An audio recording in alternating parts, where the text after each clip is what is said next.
عمر فاروق رضی اللہ تعالیٰ عنہ رات کا وقت چہرے پہ نقاب ڈال کے گلی میں گھوم رہے تھے. میں بھی گلی میں نکلتا ہوں, آپ بھی نکلتے ہیں, لیکن مقصود یہ ہے کہ ذرا پتہ کریں باہر کی ہوا کیسی ہے. مقصود یہ ہے کہ پتہ کریں کہ آج برگر کس دکان کا اچھا ہے, معلومات کریں کہ محلے کی سیاست کس رخ جا رہی ہے. وہ بھی نکلتے تھے, لیکن مقصود یہ نہیں تھا. مقصد سمجھ گئے تھے نا, وہ اس لیے نکلتے تھے کہ پتہ کروں کوئی دکھی تو نہیں, کوئی تکلیف میں تو نہیں, کوئی آزمائش میں تو نہیں. دیکھیں نا, کام وہی ہے, میں بھی کرتا ہوں, آپ بھی کرتے ہیں, ساری دنیا کرتی, لیکن وہ ایکم احسن عملا, کردار کس کا ستھرا ہے, ذہن کس کا اونچا ہے, ذوق کس کا بڑا ہے. زندگی وہ بھی بتا گئے, ہم بھی گزار رہے ہیں, لیکن وہی کمزور باتیں اور وہی روایتی گفتگو اور وہی لب و لہجہ اور وہی دنیا داری کے مخصوص سی ہماری گفتگو, فلاں کیا کر رہا ہے, کہاں پہنچ گیا, اگر پیسے کسی نے نہیں کمائے تو کہاں نکھٹو ہے تب نہیں کمائے, اور اگر زیادہ کما لیا تو کہنے لگے ایک نمبر طریقے سے تو نہیں کمائے جا سکتے, یہ کوئی غلط رستہ اختیار گفتگو ہے بس, نشستن گفتن برخاستن. تو اعلیٰ کام, اعلیٰ کردار ان لوگوں, حضرت عمر گزر رہے تھے تو غلام ساتھ تھا. ایک شخص کو دیکھا کہ مدینے کے باہر خیمہ لگایا ہوا ہے. بھئی خیریت ہے, یہاں خیمہ کو لگایا؟ کہنے لگا امیر المومنین سے ملنے آئے. رات ہو گئی تھی تو سوچا یہیں قیام کر لیتا ہوں, صبح ان سے ملوں گا. تو فرمایا اندر کسی کے درد سے کراہنے کی آواز آتی ہے. کہنے لگا میری بیوی ہے اور بچے کی ولادت کا وقت آ گیا, تکلیف میں. حضرت عمر دوڑے گھر گئے, اپنی اہلیہ سے کہنے لگے نیکی کمانے کا ارادہ ہے؟ اس نے کہا ہے. مقصد سمجھ گئے تھے نا وہ لوگ, بالکل ہے. فرمایا جو ضرورت کی چیزیں ولادت کے وقت ہوتی ہیں لے لے, کچھ گھی لے لیا, کچھ چنے لے لیے, کچھ ضرورت کی چیزیں لے لی, خاتون کو ساتھ لیا. یہ خاتون اول کی بات کر رہا ہوں میں خاتون اول کی بات کر رہا ہوں. حضرت فاروق اعظم رضی اللہ تعالیٰ عنہ امیر المومنین ہے. حضرت عمر نے اپنی اہلیہ کو ساتھ لیا, جہاں وہ شخص تھا وہاں آئے. اہلیہ نے حضرت عمر کے ذمہ کام لگایا, آگ جلا لیں, یہ تیل لے لیں, فلاں فلاں چیز گھی میں ڈال لیں, بنانی شروع کر دیں. فاروق اعظم نے ہاتھ کے اندر پکڑا ہوا برتن, چمچہ, ڈوئی بھی آخ لی دے, پنجابی ہے نا ہم, تو وہ کام کر رہے ہیں, چلا رہے ہیں, آگ جلا رہے ہیں. خاتون اندر ڈیوٹی کر رہی. تو وہ شخص جو تھا نا, جس کی بیوی تھی, وہ کہتا میں 2-3 دفعہ کا غلام ادھر آ, فلانی چیز بتا. میرے ذہن میں یہ تھا کہ امیر المومنین نے کو بندہ کھڑا کیا آنے جانے والے مسافروں کا خیال کرے. میرے ذہن 2-4 دفعہ میں نے اپنے لفظوں میں بات بھی کہہ دی, لیکن جب اندر میرے بچے کی ولادت ہوئی تو اندر سے میری بیوی بولی اور حضرت عمر کی اہلیہ بولی, اور بول کے کہنے لگی امیر المومنین مبارک ہو, آپ کے دوست کو رب نے بیٹا دیا ہے. وہ شخص کہتا ہے میں باہر کھڑا تھا, وجود تڑپ گیا, آنکھیں برس پڑی, کبھی نہیں رویا تھا پر کیفیت عجیب بن گئی. کوئی تقریر نہیں سنائی, کوئی اعلیٰ شعر نہیں انہوں نے پڑھا. میں نے جوں لے کر ان کے سر سے پاؤں تک دیکھا. میں نے کہا یہ وہی شخص ہے جس کا نام لے تو کیسر و کسرا کانپ جاتے ہیں, یہ وہی شخص ہے. میں نے جمعے میں کہا تھا کہ روب کپڑوں کا نہیں ہوتا, روب تو دیانتداری کا ہوتا ہے. ہاں, بڑا مال کما کے لوگوں نے بنائی ہوتی ہے کار کوٹھی, تو بندے کھڑے ہو کے کہہ دیتے ہیں 2 نمبر طریقے سے آیا ہے. اور 13ویں-14ویں گریڈ کا ملازم ہو تو اس کے سامنے بہت بڑا افسر ڈر رہا ہوتا ہے, یار بندہ دیانتدار ہے, یہ رشوت نہیں لیتا, سفارش نہیں مانتا, یہ میرٹ پہ کام کرتا ہے. تو روب تو آپ کی دیانتداری کا ہے, آپ کی سچائی کا ہے. اپنی زندگی میں جو لوگ مقصد سمجھ گئے, مقاصد پا گئے, کچھ کر گئے, ہم ذرا الجھ گئے ہیں. پہلے اتنا شاندار مکان بناتے ہیں, پھر مرنے کو کس کا دل چاہے. اتنی محنت کر کے جو ہے وہ کوٹھی بنائی ہے تو اب چھوڑ کے کون جائے. وہ تیار بیٹھے تھے. انہیں نبی کریم نے کہا تھا کن فی الدنیا کانک غریب او عابر السبیل, تم نے مسافروں کی طرح رہنا ہے.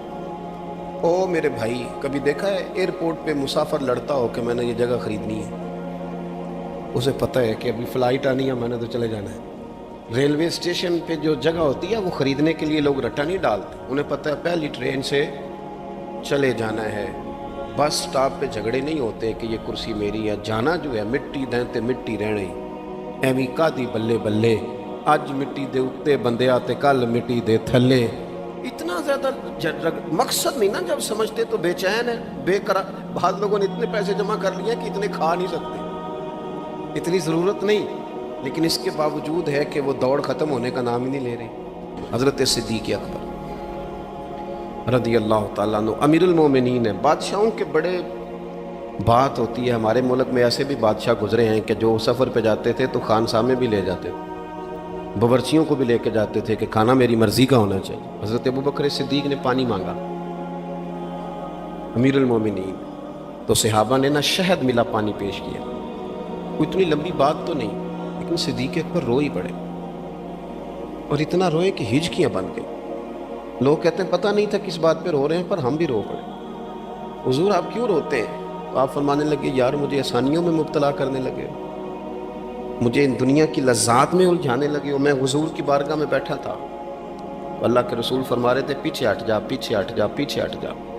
میں نے پوچھا حضور آپ کس کو کہہ رہے ہیں؟ تو حضور فرمانے لگے دنیا میرے پاس آئی تھی، وہ قریب کرنا چاہتی تھی مجھے، تو میں نے اسے کہا پیچھے ہٹ جا، میرے نیڑے نہ آنا، دور ہٹ جا۔ وہ ہٹ تو گئی ہے، پر جاتی دفعہ کہہ گئی ہے سونیا آپ تو بچ گئے ہیں، پر آپ کے بعد والے کیسے بچے؟ تو مجھے سینے سے لگا لے، گلے سے لگا لے، مقصد اپنا سمجھیں، اعمال کا حسن پیدا کریں۔ اگر انسان کا مقصود مال کمانا ہے تو اگر مال مل گیا تو اس کے بعد پھر کیا کرے گا؟ کسی نے طے کر لیا تھا کہ بہت بڑی گاڑی اور بہت بڑا بنگلہ مجھے چاہیے، تو وہ بنگلہ اسے مل گیا، گاڑی آ گئی۔ اب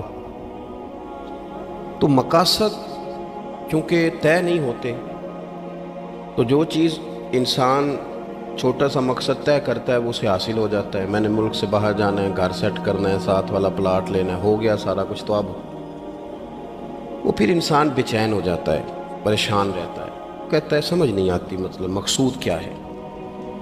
اللہ تبارک و تعالیٰ نے تو ایک تنکا بے مقصد پیدا نہیں کیا، اتنا سونا انسان کیسے بے مقصد پیدا کرے؟ تو رب کریم نے ہمیں بتایا کہ مقصد تو تمہارا ہے، مقصد ہے الذی خلق الموت والحیات لیبلوکم ایکم احسن عملا۔ اس نے موت اور حیات اس لیے پیدا کی ہے تاکہ پتہ چلے تمہیں اچھے عمل کون کرتا ہے،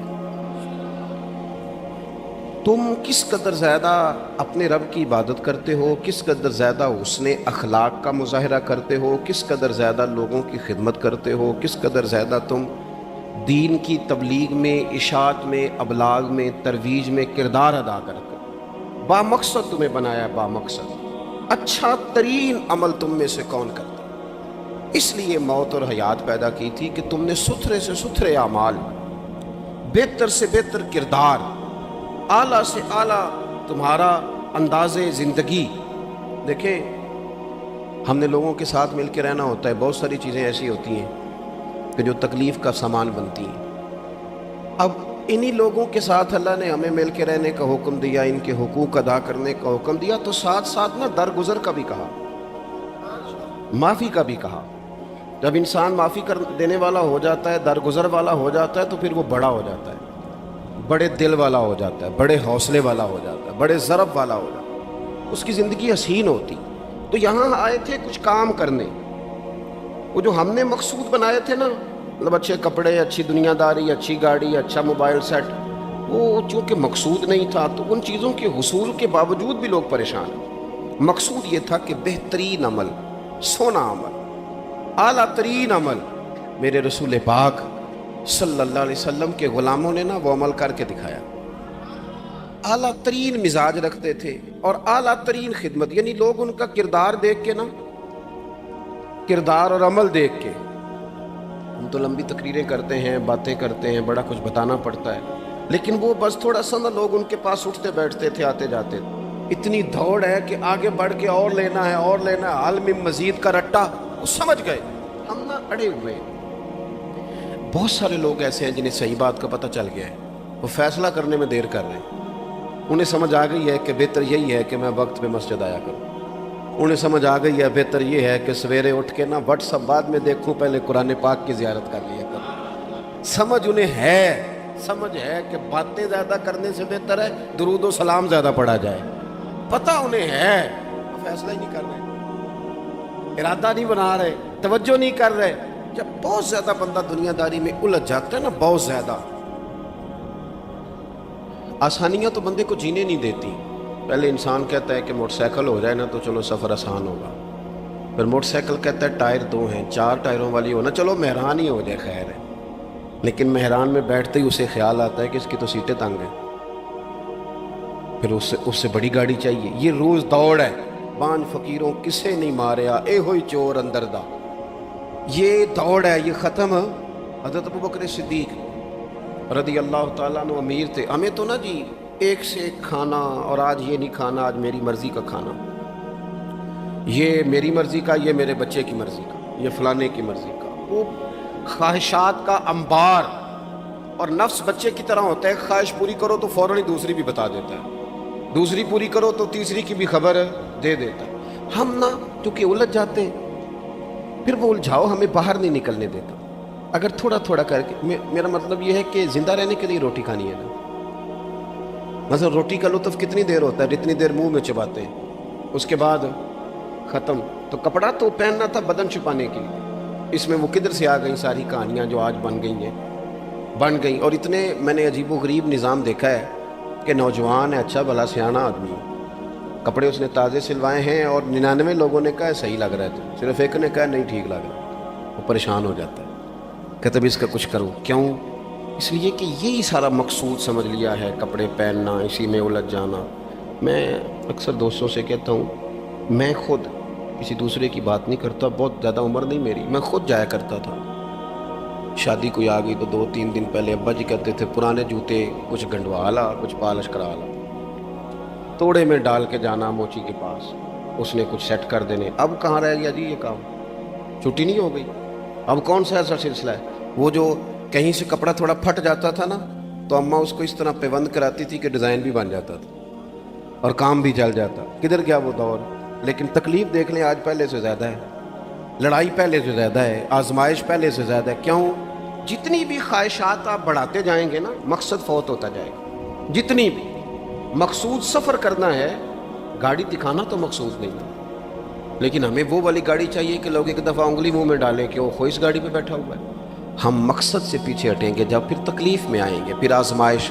زندگی میں ہم نے جو چیزیں مینج کی ہیں وہ ساری دوسروں کے لیے، ہمارے لیے کوئی شے بھی نہیں۔ ولیمے پہ گئے تاکہ برادری راضی ہو جائے، تعزیت کے لیے گئے تاکہ محلہ راضی ہو جائے، فلانا کام کیا تاکہ لوگ جو ہیں وہ میرے حق میں ہو جائیں۔ ساری زندگی دوسروں کے لیے جی کے گزار دی، اور آپ نے 99 نیکیاں کی، ایک خامی آئی تو لوگ تو وہ تھے جو پھر بگڑ گئے۔ بہتر نہیں بندہ رب کو ہی راضی کرے۔ واللہ ورسولہ احق ان یرضوا، اللہ اور اس کے رسول کا زیادہ حق ہے کہ انہیں راضی کیا جائے، ان کا زیادہ حق۔ اپنی زندگی میں معاملات کو ترتیب دیں، ایک مخصوص ذہن بنائیں، اتنا سویرے قرآن شریف پڑھنا ہے، اتنا درود پاک، اور یہ راز ہو ہمارا اور ہمارے رب کا، یہ راز ہو، اتنی دیر مصلی پہ بیٹھنا ہے۔ میرے ایک دوست ہیں ڈاکٹر صاحب، میں بیٹھا تھا تو وہ ایک شخص کو کہہ رہے تھے تیرے دل میں کچھ باتیں ہیں نکال دے تاکہ تیری ٹینشن ریلیز ہو جائے، تیری صحت ٹھیک ہو جائے گی۔ تو بندہ کہہ رہا تھا اچھا ٹھیک ہے ڈاکٹر صاحب۔ تو میں نے کہا کہ اگر آپ اجازت دیں تو ایک بات میں بھی کر لوں؟ نے کہا آپ بھی کر لیں۔ تو میں نے کہا ڈاکٹر صاحب کچھ دکھ بڑے ذاتی اور نجی ہوتے ہیں، بندہ کسی کے سامنے کہہ ہی نہیں سکتا، بڑے ذاتی قسم کے ہوتے ہیں، وہ آپ کسی کے سامنے جتنا مرضی کوئی قریبی ہو، وہ بندے کی اپنی اندر کی کچھ ایسی تکلیفیں ہوتی ہیں اندر کی، آزم گنڈاں دے وچ گنڈاں 10 کیڑی کیڑی کھولا، بڑے مسئلے ہوتے ہیں، آپ کیسے بیان کر سکتے ہیں، سوال ہی نہیں پیدا ہوتا۔ تو کہنے لگا پیر صاحب حال تو ہوگا نا؟ میں نے کہا بالکل ہے، ہمیں ہمارے دین نے دعا سکھائی ہے، جو کسی سے نہیں کہہ سکتے وہ اپنے رب سے کہہ دو، اللہ کے حضور عرض کر دو، کشکول طلب دراز کر کے کہہ دو مالک یہاں پریشان ہو، وہ بڑا کریم ہے، عطا بھی کرے گا اور پردہ پوشی بھی فرمائے گا۔ اپنے اللہ کے ساتھ اپنا تعلق مضبوط کریں، اپنی زندگی میں حسن اعمال کا پیدا کریں، اعمال کا، کہانیوں کا نہیں، باتوں کا نہیں، تصویروں کا نہیں، نئی سے نئی پکچر کا نہیں، اعمال کا، اور خوبصورت ترین طریقہ ہو۔ دیکھیں نا، مشکل سے بھی تو نماز پڑھنی ہے نا، سویرے ابا بڑے غصے میں تھے تو پھر مجھے اٹھنا ہی پڑا، تو اس طرح بھی تو پڑھنی ہے۔ تو اگر بندہ ذوق سے اٹھے اور ذرا سونا کر کے وضو کرے اور ذرا صحیح کر کے مصلی بچھائے اور سجدہ کرے تو ذرا ذوق سے کرے، مجھے سوز دے، مجھے ساز دے، مجھے نیم شب کا نیاز دے، دم سجدہ خود کو میں توڑ دوں، مجھے ایسا ذوق نماز دے۔ اس ذوق کے ساتھ آگے بڑھے۔ مقاصد جب بندہ سمجھ جاتا ہے نا، مقاصد، پھر اس کے لیے آسانی ہوتی ہے۔ میں نے عرض کیا تھا زیادہ باتیں نہیں کرنی، مقصود تو ایک پیغام دینا ہے۔ اب ہم نے جانے والوں کے لیے کیا کرنا ہے؟ ایک تو یہ کہ اپنا مقصد ٹھیک کرنا ہے کہ جو رخصت ہو گئے اپنے بزرگوں کو نہ یاد رکھیں، اصل کام ہے ان کو کھول کے